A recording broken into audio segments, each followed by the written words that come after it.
أعوذ بالله من الشيطان الرجيم بسم الله الرحمن الرحيم.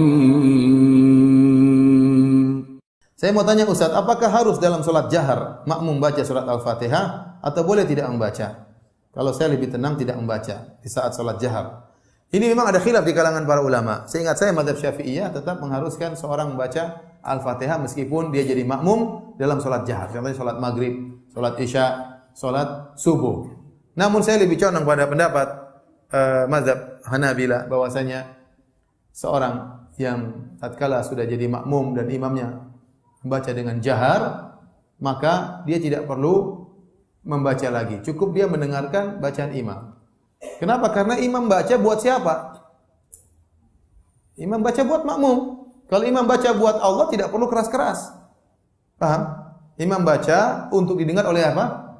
Makmum. Imam sudah baca Al-Fatihah, waladhdallin amin. Terus dia baca alif lam mim dzalikal kitabul. Kemudian kita sibuk baca alhamdulillahi arrahmanirrahim. Pertama, kita tidak mendengarkan bacaan imam. Kedua, kita tidak konsentrasi. Ya atau tidak? Sehingga apa faedahnya? Oleh karena Ibnu Taimiyah rahimahullah dalam apa namanya? Syarhul Umdah agak kencang dalam masalah ini. Dia mengatakan dia agak keras dalam masalah ini untuk mengatakan tidak boleh seorang jadi makmum kemudian membaca di belakang imam. Tapi ini tentunya saya katakan masalah khilafiyah.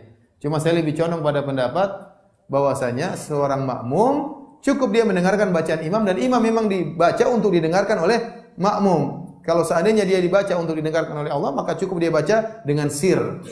Dia baca dengan suara keras supaya kita dengar, supaya kita wa ansitu, kemudian kita mendengarkan dengan disimak dengan baik, ya. Maka tidak sampai pada tujuan kalau imam baca surat, kemudian kita baca Al-Fatihah di belakangnya. Kita tidak konsentrasi baca Al-Fatihah. Yang kedua, kita pun tidak mendengar apa yang dibaca oleh imam. Kalau gitu ngapain imamnya baca? Ya. Jadi pendapat yang lebih kuat Allah alam bisawab ya adalah tatkala imam sudah baca Al-Fatihah dan sedang baca surat maka kita mendengarkan.